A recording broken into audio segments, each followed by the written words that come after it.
What do we have here? Dean Martin's putter. In Vegas, Dean Martin was like royalty. And this is me with Dean. Wow, you were actually on the show? Yeah. That's neat. What you got here? Them are Halberds. These things are just badass. Just imagine whacking somebody upside the head with it. Yo, big hoss. The episode kicks off hot with a customer carrying what looks like an old scroll. He unrolls it and Rick's eyes go wide. It's a 1775 Revolutionary War bond. The guy casually says, "My grandfather had it." Rick, stunned, replies, "This was signed when the British were still marching on Boston." The old man leans in. That's history you can feel. Everyone senses something massive here. Revolutionary War. It appears to be a bond. And this is right after the Revolutionary War started. You have to remember, in 1775, Rick inspects the paper. It's delicate, with American paper printed, but he spots a faint British crown watermark. So, it's rebel money printed on British paper? The irony's not lost on anyone. Corey laughs. Talk about mixed signals. Rick explains it was a fundraising bond to help the colonies raise troops. You might have the document that paid for independence. The seller grins. "I just want a new guitar." the reason it's cut weird on the side right here is because when you went to pay, they lined it up with the original, so that way they knew it wasn't a fake. Oh, right.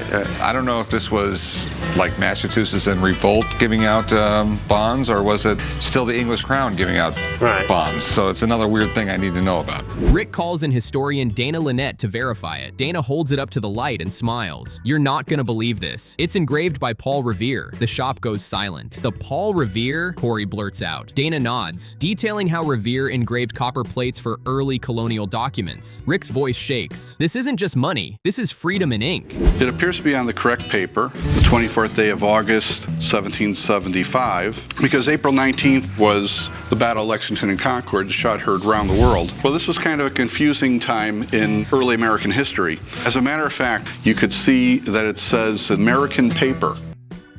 Dana continues, admiring the crisp embossing and signature detail. It's in incredible shape. Revere's lines are sharp, even the indent's still there. Then comes the kicker. At auction, this could fetch $20,000 to $25,000. Retail? Maybe $35,000. Rick nearly falls over. The customer's jaw drops. Corey's grin says it all. Jackpot history. You could even see the plate impression still within the paper. And this bond was actually engraved, and it was a copper plate that was engraved. And in this particular instance, it's not, this is a fairly rare bond. Negotiations kick in. Rick opens at $12,000. The seller fires back, $15,000. Rick smirks, grabs a Fender Stratocaster from the wall. $12,000. And this guitar. The seller hesitates. Rick adds, "It's American made, just like your bond." The tension cracks, the handshake lands, and everyone erupts. Rick beams. That's how you start a revolution. Let me make an offer. I mean, how's 12 grand sound? 15? 12? 12, I mean, that's... We got all kinds of $100 bills in the back, man. Tell you what, 12 grand and an American Strat. All right, I'll do it. Okay. I'll do it. Meanwhile, outside, Rick and the old man inspect a 1965 Chevy Impala. The seller brags it's rebuilt, upgraded, and a chick magnet. Rick laughs, "You're married, right?" The old man admires the classic lines, but instantly spots the issue. Oversized engine, chopped air filter, bad fit. "You ruined a perfectly good car," he grumbles. The old man loves classic Impalas, so we're on our way to check it out. So this is it, huh? Yes, sir.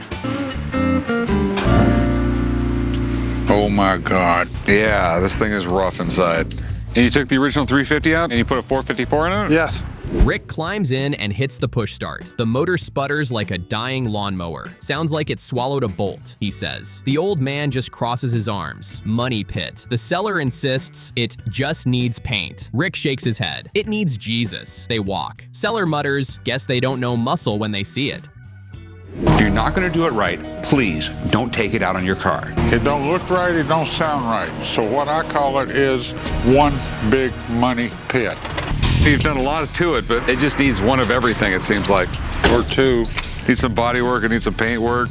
it's just not for me. Next up, vintage Americana. A seller wheels in a 1946 Seeburg jukebox straight out of a soda shop. Corey can't resist. Can I plug in my MP3? Rick glares. Blasphemy. The seller wants $450. Rick offers $300. The man counters $400. Firm. Rick sighs, I'm a glutton for punishment. Deal struck. Corey snickers, you just bought a really heavy headache. This is it. It's a 1946 model Seeburg jukebox. So how much you want for it? $450. How about I give you $300 for it? Nah, I can't. I got a truck right there. I'll load it up. You know how much extra garage space you'll have? I could take the lowest I could take is $400 for it, and that's it. They haul it to Rick Dale's restoration shop. Rick Dale takes one look and groans. You laid it down on its back? Corey sheepishly admits it. Hope you didn't crack a tube. The inspection begins. Rotted wiring, rusted gears, busted selector. Dale mutters, it's a 2 out of 10 inside. Rick just says, make it sing again. Get that thing down on its back. I'll take credit for that one. Well, I hope you guys didn't do too much damage to the inside. That's gonna get a little more expensive. It screws it up laying on its back? Yeah, you don't wanna lay them down like that because all the electronic components are all probably on their back now. Could have broke some tubes. Should always be stood up. Back at the shop, comic relief arrives. A 1909 replica fire truck music box that literally whistles. The seller starts it. Air valves hiss, gears spin, music plays, and everyone bursts out laughing. Chumlee throws on a fire helmet and pretends to steer. Corey's deadpan. You're not putting out any fires, bro. It's hilarious, but unsellable. This is a replica of a 1909 fire engine. I never actually seen a fire engine that looked like that. Could you put out fires with this thing or You what? give it a try. It's not going to work so well. So where'd you get this? I worked at a company that was manufacturing them for a restaurant chain. The seller wants $10,000. Corey flatlines, I can't even think who'd buy it. The old man adds, maybe a lunatic museum. They pass, but everyone agrees it's the coolest thing they'll never own. As the man leaves, Rick sighs. I'd buy it just to watch Chum play firefighter. Chum just salutes. Engine 420, ready. Okay, and how much did you want for it? I'd like to get 10,000. This, it's neat, but I can't think of anybody I'd sell it to. I can see where someone put a lot of work into it, and at one time it had a purpose. I don't see a purpose for it anymore. Weeks later, the jukebox is finished, and it's a showstopper. Rick and Corey arrive at Rick Dale's for the big reveal. Dale dramatically pulls the cover, and the machine glows like neon candy. It's all original, Dale says proudly. Chrome polished, wood refinished, records spinning again. Corey can't help himself. Dude, I actually want this. Abracadabra! Oh yeah. It's good, man. It does look nice. So, tell me everything you did to it. Well, first of all, we stripped the cabinet. We had to take every single piece of it off. All the wood on the outside has been resurfaced. All the chrome got retouched up, polished all the plastics. They test it. Coin drop, button push, and music fills the room. Everyone smiles. Dale explains it costs $3,800 to restore, but it's worth $6,500. Rick nods, impressed. You did good, brother. Corey adds, finally, one of your crazy buys worked. Rick grins. Don't tell the old man, I might keep it. Together till morning. This thing is amazing. I mean amazing. So was it a good time restoring this thing? It was a nightmare. It was a bloody nightmare. It's probably the hardest thing I've had to do for you. There's so many moving parts on this, it's unreal. Cut to the old man inspecting the revived jukebox back at the shop. He's quietly amazed, trying not to admit it. It's nice, he says. Rick beams. See? I told you. The old man smirks. Still overpaid. Rick laughs. You'd say that about air. Chumlee interrupts with his best Elvis impression. Thank you. Thank you very much. Pure chaos. Sell this thing to anybody with a game room. And don't tell the old man, but I'm really thinking about taking this thing home. All right, load it up, son. Nah, we played that game last time and I broke it. Things start with pure history. Rick's jaw drops as a customer hauls in a battered Civil War drum. The man proudly says it's been in the family for generations, hoping for $2,000. Chumlee jokes, wouldn't want to be that kid in battle. Rick explains young drummers led charges into gunfire. Brutal. The wear looks legit, but Rick's not sold yet. A little too fancy for a war drum. Okay. I've been in the family since I was a kid. Why did you need a band in the Civil War? So where did you get this thing? A good family friend of ours who collected Civil War, antiques, she gave it to us as a gift. Seeing that it's 13 stars, I figured it was pretty old. Rick points out intricate tin inlay and polished wood, not typical of military gear. Looks more parade than battlefield. Still, the craftsmanship is stunning, and Civil War collectors go wild for authenticity. Rick calls in expert Mark to confirm the story. If this is real military issue, Rick says, we're talking big money. The seller's confidence fades as suspense builds fast. Believe it or not, they usually just had kids carry the drums. They would actually play these things going into battle. And the reason they'd have a kid playing it is because you can have an older guy use a rifle with a bayonet a lot better. It's made from tin. You see the wearing right here? That was probably rubbing from like leaning against someone's body, hanging out someone's body. Mark arrives, inspects every rivet, and starts with a mini history lesson. Drummers relayed orders: charge, retreat, rally. He flips the drum over, checking construction details. The verdict lands hard, not Civil War. This is a late 19th century parade drum. Great piece, just not military. Rick's face drops. So not battlefield? Mark shakes his head. More marching band than Gettysburg. One of the interesting things about snare drums, and this would have been a snare drum, you'd have a head on one side that was just the normal skin, and on the underside of it, you would have the snares running across, and you use those to add to the sound. Rick pivots smoothly. Okay, still antique. What's it worth? Mark shrugs. Nice collector piece, maybe $500. The seller looks crushed. Rick starts at $400. They haggle to $500 flat. Seller sighs. At least it's marching out the door. Rick chuckles. Every drum has a beat and a price. Classic smooth recovery. It would have been a deeper drum at that time, but it's still a wonderful example of a late 19th century drum. Thanks for coming in, Mark. Not a You're problem. The best. Thank you. How about 2,000? You don't have $2,000 here. I will give you like $400 though. 4? Next up, a seller unveils a 1922 photographer's printing table. The old man instantly lights up. Haven't seen one of these since the 50s. It's pristine, complete with hand-blown bulbs and dual glass plates. The seller confidently asks $10,000. Rick almost chokes. You serious? The guy insists. There's one like it in a Canadian museum. Rick grins. Museums don't pay for stuff. This was probably used to print postcards, invitations, things like that had a photograph involved with them. You gotta understand it was a lot different back then.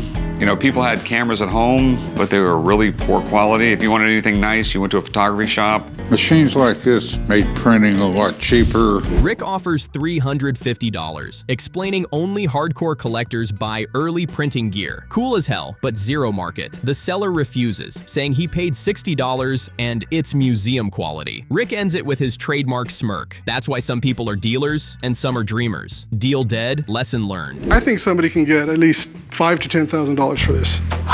No. What people collect in photographic stuff mainly is cameras. I'm thinking $300 or $400.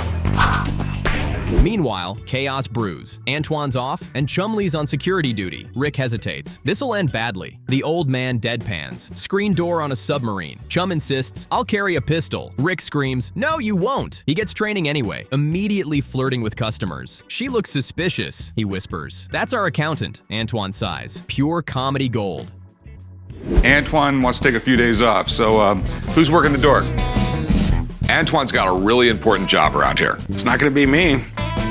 I'll do it. I'm a badass anyways. Well, we gotta have somebody work the door, and Chumlee's volunteering. Later, a seller walks in with a framed Royal Riders Motorcycle Club uniform from 1946. Helmet, goggles, leather belt. Pure post-war Americana. Corey's intrigued but unsure. Looks legit, but I'm not a biker historian. The seller wants $1,500, claiming it belonged to riders under Ed Kretz Sr., early Daytona champ. Rick calls Danny the Count Coker for expertise. Motorcycle club back in the 40s, and they used to do English trials, which they used to ride across 2x4s, go through ditches. They used to have all kinds of fun doing it. Yeah, a lot of motorcycle clubs started right after World War II. It's because the motorcycles were so cheap. There was thousands and thousands of military motorcycles. Danny rolls in, eyes wide. Royal Riders? That's vintage magic. He explains it's a classic club founded after World War II by returning vets fixing up surplus bikes. These guys invented cool, Danny says. Sadly, it's not Ed Kretz's personal suit. Value, $1,200 to $1,500 tops. Still killer condition, Danny adds. Rick's already picturing it framed on the wall. Well, Ed Kretz Sr., he started this club. He was a really cool cat. This guy was a heck of a motorcycle rider. Is this actual Ed Kretz? It would definitely be more valuable. Well, it looks in really nice shape. I would say something like this. like $1,200 to $1,500 in my opinion. Negotiation fires fast. Seller pushes for $1,500. Rick anchors at $1,000. The man drops to $1,250. Rick counters $1,150. Finally, they settle at $1,200. Corey smirks. You just bought history and fashion in one frame. Rick nods. It's got grease, grit, and glory. All I need. Another win. Give me $1,000 for it. I hate to do that. How about 13? I'll go 12.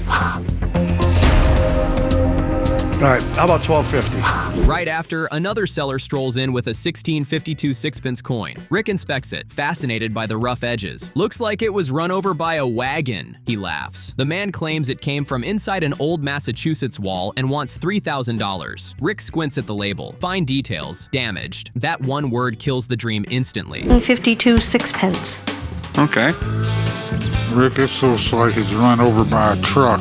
What do you expect? It's 359 years old. So where did you get this? Out of the walls of our house in Saugus, Massachusetts. Do you know much about the coin? Rick explains, damage in coins is like an F in school. It still counts, but barely. The seller protests, it's rare. Rick counters with $500 tops. The man refuses, muttering about insult offers. Rick shrugs. That's why it was in a wall and not a vault. Deal dead again. How much do you want for it? 3,000. The problem is it's damaged, which basically makes it the lowest grade. I'll give you $500 for it. I don't want to go for that low. Okay. Back at the counter, Chumlee, now security chief, oversteps in hilarious fashion. A guy walks in with a Middle Eastern sword, and before Rick can talk, Chum yells, "I'll give you $700. Rick shouts, "You're security, not sales." Customers freeze. The old man facepalms. Told ya. Screen door on a submarine. Whoa, hey, what do you got there? Middle Eastern sword from the late 1800s. What do you want for it? About $1,000. I'll give you $700. Moments later, a high-value watch deal goes down. Rick buys one for $5,000 and asks for Antoine's escort, but Antoine's still gone, leaving only Chum. The old man groans, "Great, Barney Fife's on duty." Rick sighs, grabs the guy himself. Corey quips, "At least Chum didn't tase anyone today." It's chaotic perfection. I need Antoine to walk him to the car. Antoine's still out. You got Barney Fife over at the door. I'll walk him to the car myself. Wow, it looks like Chumlee found his calling. Don't you know it, Corey? The episode kicks off with pure antique magic. A man walks in holding a 1901 Thomas Edison phonograph, complete with beeswax cylinders and a brass horn. Rick's face lights up like a kid in a record store. The guy proudly spins it up, and out comes the scratchiest tune you've ever heard. Corey winces. Sounds like Irish karaoke underwater. Rick laughs. It's awful, but Edison's name makes it art. 1901 Thomas Edison phonograph. So does it work? Yeah, it works. It works awesome. All right, where'd you come across that? I was traveling to a rodeo in Tucson, Arizona, and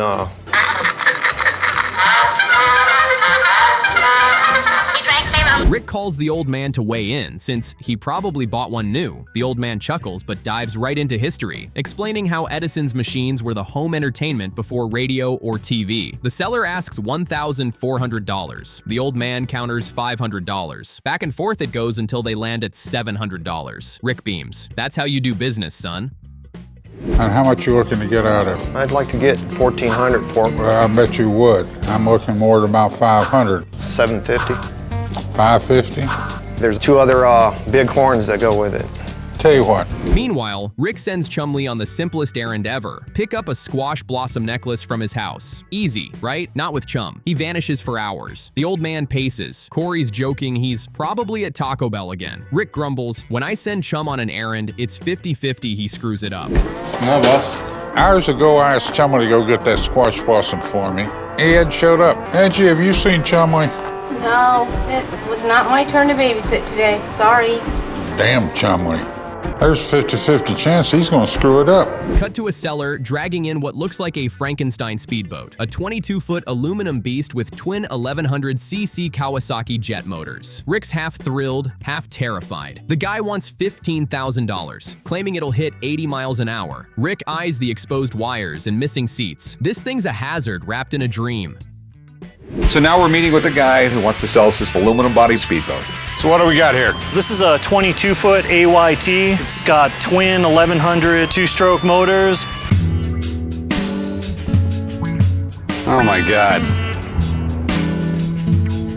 I don't mind the occasional fixer-upper. Negotiation's brutal. Rick offers $5,000. The seller balks, and they settle on $7,500. Rick knows it's risky, but can't resist the potential profit. Corey shakes his head. Great, Dad bought another project. Rick grins. I call it an investment in horsepower. Spoiler, he's about to regret that. Right now, in materials and labor, I'm into it about $15,000. I was trying to get 15 for it. That's about what's in it now. That's not gonna happen. I'll give you $5,000 for it. No, that's not enough. The motors are worth more than that. This guy's in this boat $15,000. Sorry, but it looks like.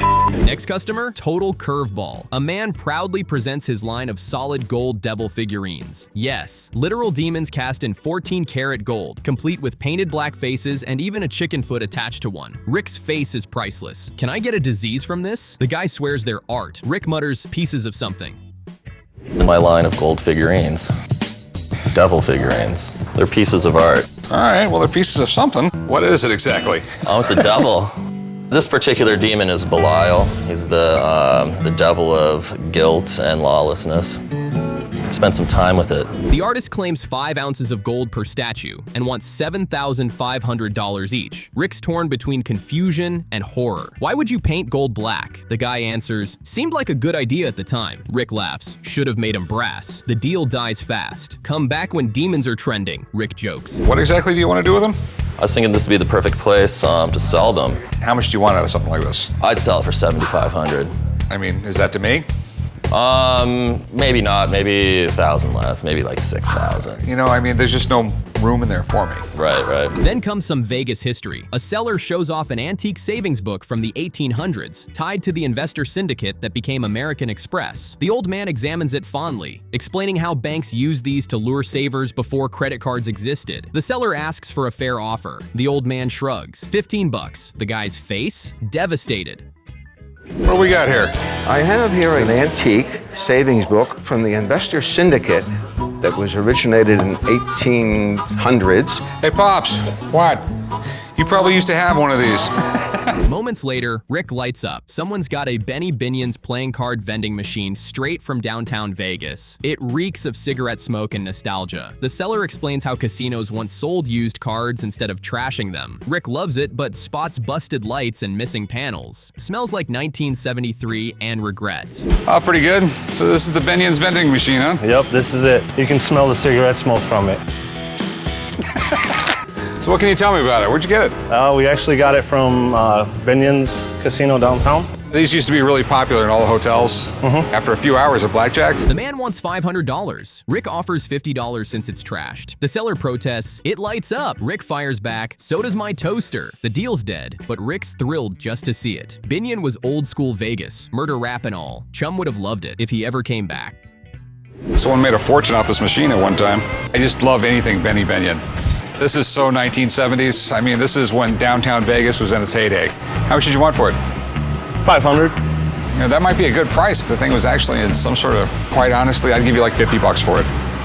Finally, Chum reappears. Rick's furious. Where the hell have you been? Chum grins, holding the necklace. Traffic both ways, bro. Rick glares. It's been 4 hours. Chum shrugs. Got gas too. The old man mutters, we're lucky he remembered the necklace. Chum proudly declares, mission accomplished. Everyone just laughs in disbelief. It's been gone quite a while. Got your squash blossom, boss. Chumlee. I got the squash blossom. It takes me 20 minutes to go home. Well, I had to stop and get gas. Chumlee. 4 hours. There was traffic both ways on the freeway this morning. Then redemption. Rick takes his newly bought speedboat to Big Daddy Bill's repair shop. The reveal is jaw-dropping. The aluminum body gleams, the dual Kawasaki engines purr, and Bill proudly announces it hits 72 miles per hour. Rick's eyes go wide. It flies! Bill laughs. Almost literally, it started getting airborne. Hey, Bill. Hey, guys. So is it done? Yeah, she's done. Took a lot of work, but she's done.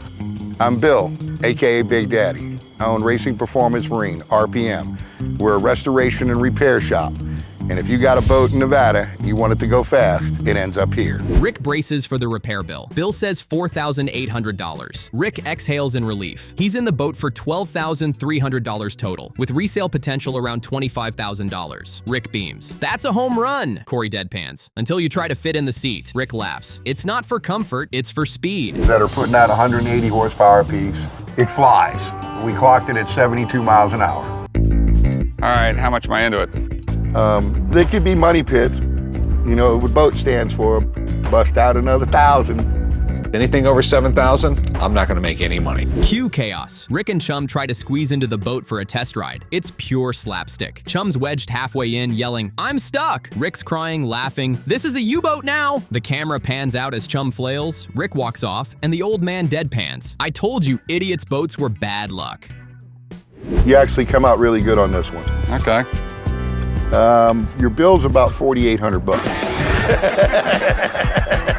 So you gonna go to the lake with me? Nah, dude, it don't look like my big ass is gonna fit in these seats. Chums either. It might be a... Things kick off with a gleaming Jaeger-LeCoultre Atmos perpetual motion clock. The seller needs wedding money, hopes for $500, and Rick's loving the condition until he flips the start lever and it doesn't move. Precision means fragile, and fragile means risk. Rick wrestles with it, then gambles. No risk, no reward. He buys at $300 and prays it's a simple fix. What do we got here? Oh, it's got a perpetual motion clock. I'm wanting to sell it. I'm engaged, and we need the money to get married. Sure you want to do that? I know that it is a perpetual motion clock. Yeah, I think it's made by Atmos. No, it's made by LeCoultre, and the name of the clock is Atmos. Rick stresses how Atmos works, pressure and temperature swings wind it, and why people confuse it with true perpetual motion, which violates physics. The case looks mint, but a non-runner can nuke margins. The seller won't budge off $500. Rick stands on condition and repair risk, then pushes the chips in anyway. Consider it an early wedding gift from his profit margin.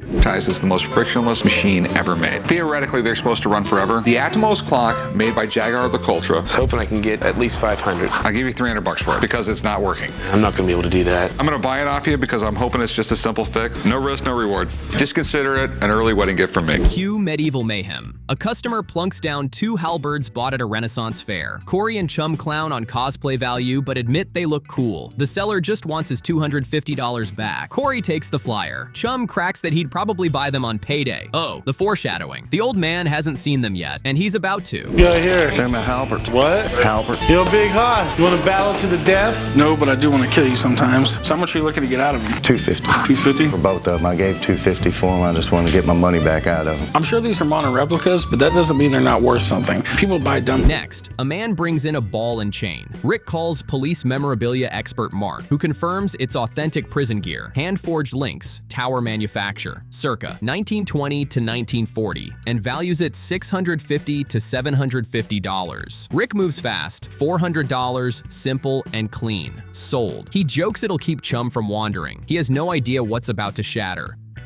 So this is the ball and chain you called me about. I'm an expert in police memorabilia and restraints.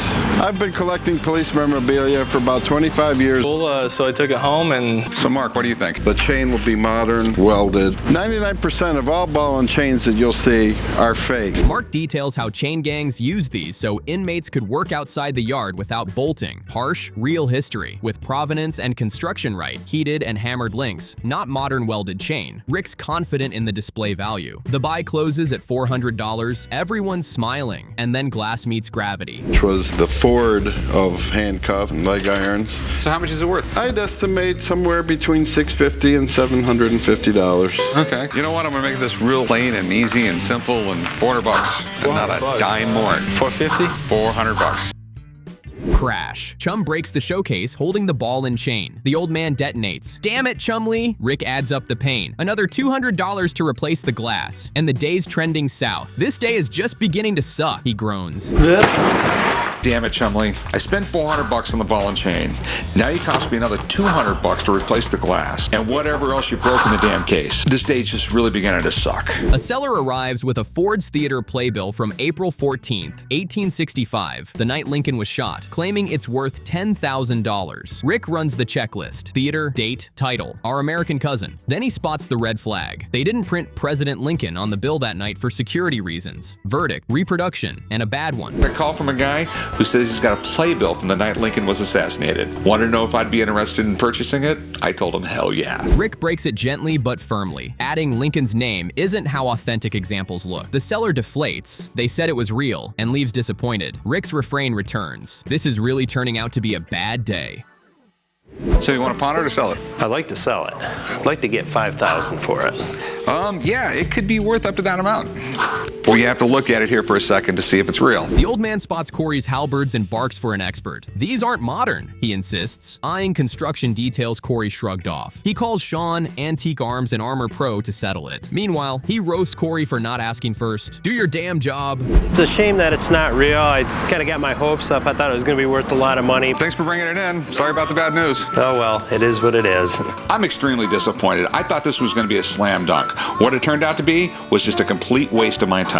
This is really turning out to be a bad day. Rick drags his non-running Atmos to clock expert Ferdinand. Diagnosis: seized between spring and anchor, needs a full teardown and service. Quote, $450, and Rick already paid $500. Ferdinand: you should know better. Rick does the math out loud. I'm in for almost $1,000, worth maybe $1,100. I'll be lucky to break even.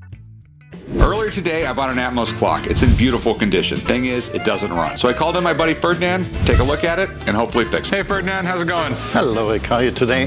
Pretty good. I'm really hoping this isn't going to be anything major. Today has been bad enough already. Ferdinand explains how Atmos actually work. Temperature/pressure moves bellows, wins a spring, and why you place it once and never touch it. People move them, they break them. Rick authorizes the repair anyway, grumbling that he should have stayed home. Bad day theme, confirmed. Our metric pressures, everything, yeah. Okay. The great thing about this clock is that it's actually extremely well built and basically needs no attention if you leave it alone. The bad thing about this clock is that people don't leave it alone. Comic relief. A Victorian potty chair strolls in. The seller admits it lived in their living room for years before they knew it was a toilet. Corey gives a quick pre-plumbing history lesson. Buckets dumped into streets, disease everywhere, and offers $200 against approximately $400 auction comps. After a $300 ask and more jokes, they close at $200. See how much you'd give me for this antique chair? All right. But this isn't your normal chair. I believe it was used as a crapper as well. Big hoss. This lady's trying to sell us your favorite seat in the house. So what can you tell me about it? My mom found it at my niece's house.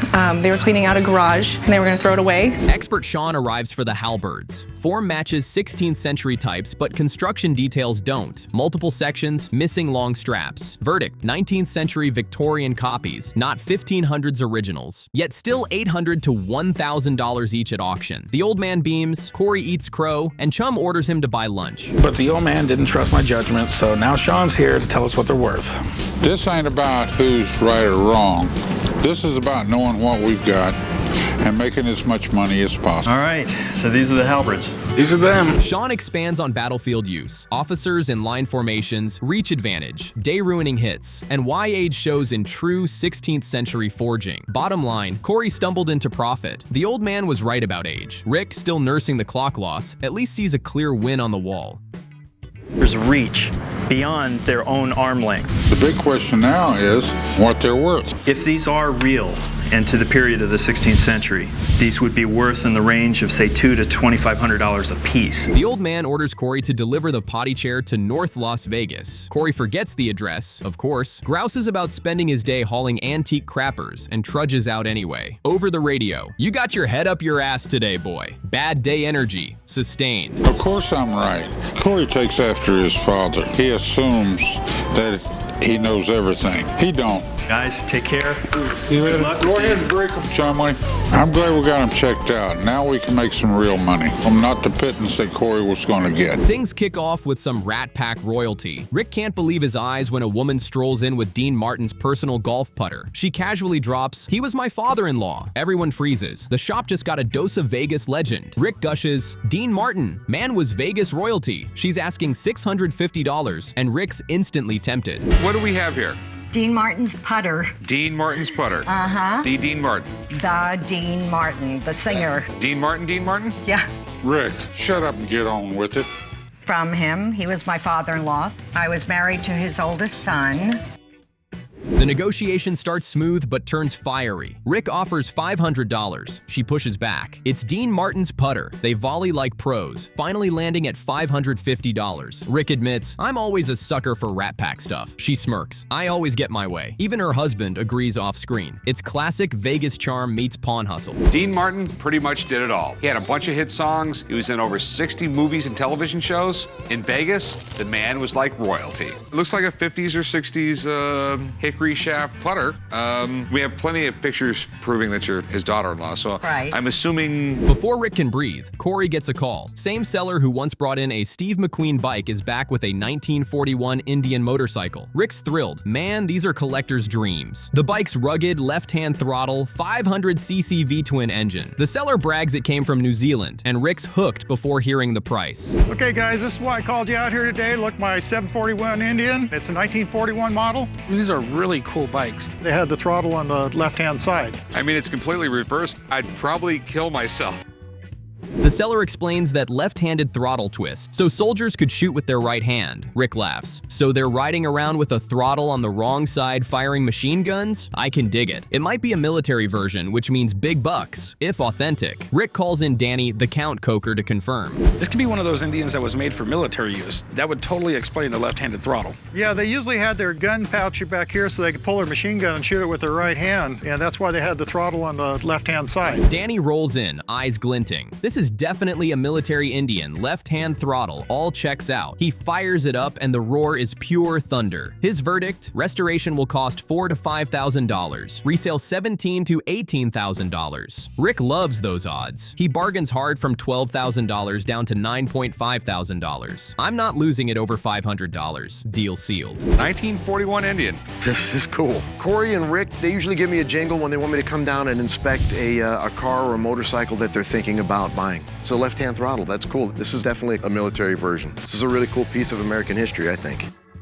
Next, a guy walks in wearing history, his homemade suit of armor. Rick deadpans, so basically this is made out of Cadillacs and Buicks? The man grins proudly. He wants $1,000, but the thing looks more scrapyard than medieval. Corey mutters, looks like RoboCop on a budget. Knights were some OG gangsters, right? Pretty much just did what they wanted. Well, technically, you had to become a knight by order of the king or the queen. It was a title given to you. You know, starting in like the 1200s, armor became popular again in wars in Europe. It got heavier and heavier due to the fact that... Rick humors him, asks if it can take a sword hit. The guy insists, oh yeah, try me. Rick declines, joking. I don't want to hurt you, man. After inspecting the dents, Rick passes. It's creative, just not collectible. The seller lowers to $500, but Rick refuses. Not even the Renaissance Fair wants that. So you basically have a suit of armor made out of Cadillacs and Buicks. Yeah. So it could take a nice kung fu slice from the sword? Oh, yeah. Hit me? I don't want to hurt you, man. You're not gonna hurt me. I don't know. Cue comic relief, a woman arrives with a mechanical Louis Armstrong toy from the 1950s. It's tin, wind up, and plays jazz while the trumpet moves. Chumlee cracks, first man on the moon, right? Rick groans, wrong Armstrong. They can't stop laughing. She wants $150. Rick offers $100, and they split at $125. I have a Louis Armstrong mechanical trumpet player from the 1950s. First man on the moon. You got to be kidding me. I've never seen another like it, and I think it would appeal to a lot of different collectors. Chum's obsessed. He winds it up again, declaring, this thing swings harder than MC Hammer. Rick rolls his eyes. Hammer couldn't touch Louis Armstrong. The banter's priceless. But Rick admits it's a decent buy. Nostalgia sells fast. I've got a soft spot for money, he jokes. What do we have here? It's Bugs Bunny, obviously. It's celebrating Bugs Bunny's 50th birthday. It was signed by Friz Freleng, the animator, and Mel Blanc, the voice. Yeah, I don't really know too much about Bugs Bunny. Man, what do you mean? He did that movie with Michael Jordan.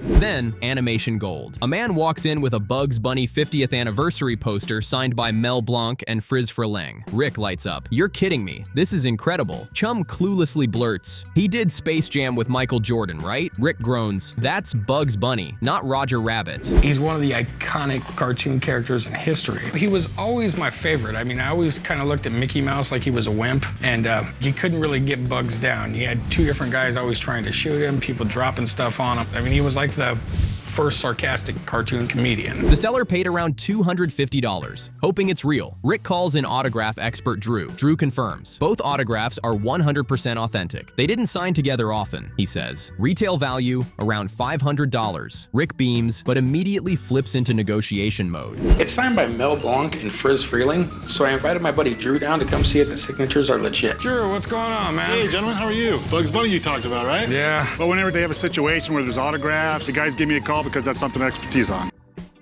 Rick opens at $250, exactly what the guy paid. The seller pushes $300. After classic Pawn Stars haggling, they land at $275. Rick laughs, $50 is better than zero. Easy flip, and the collector leaves happy. Chum grins, what's up, Doc? Rick replies, what's up, Profit? That's a very distinguished way he makes his capital M coming below the baseline. Then he flies into like an epsilon E type of design. Very interesting.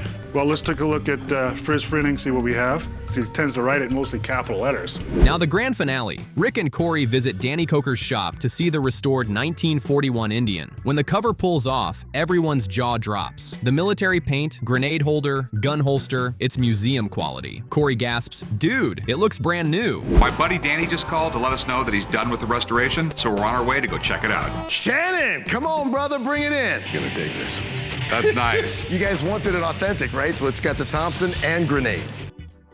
Danny beams, explaining they went full We Authentic. All period parts, powder coating, original gauges. Cost, $14,000 total investment. Value, $30,000 to $35,000 easy. Rick's stunned but pleased. You know what? I'll take that kind of bad surprise any day. This shifting rod right here, because they shouldn't be chrome. But other than that, you're looking at 100% authentic bike. I'm just blown away. I mean, you even got the gauges? Yeah, gauges work, speedo works. The air box, you know, remember that was missing. The episode wraps perfectly. Danny tells them to ride it home. Rick laughs. No way, that throttle's on the wrong side. Corey adds, I'm not dying pretty. Rick smirks. That's why we brought a trailer. Classic mix of history, humor, and horsepower. BM quality restoration. So I'm a little nervous as to how they're gonna react to it. All right, that's all cool. Now, how much does this thing cost me to fix? Well, you guys said you wanted to go back to original, and I mean, obviously, it's not just throwing a coat of paint on it. I mean, there's all of the original parts from back when it was a military bike.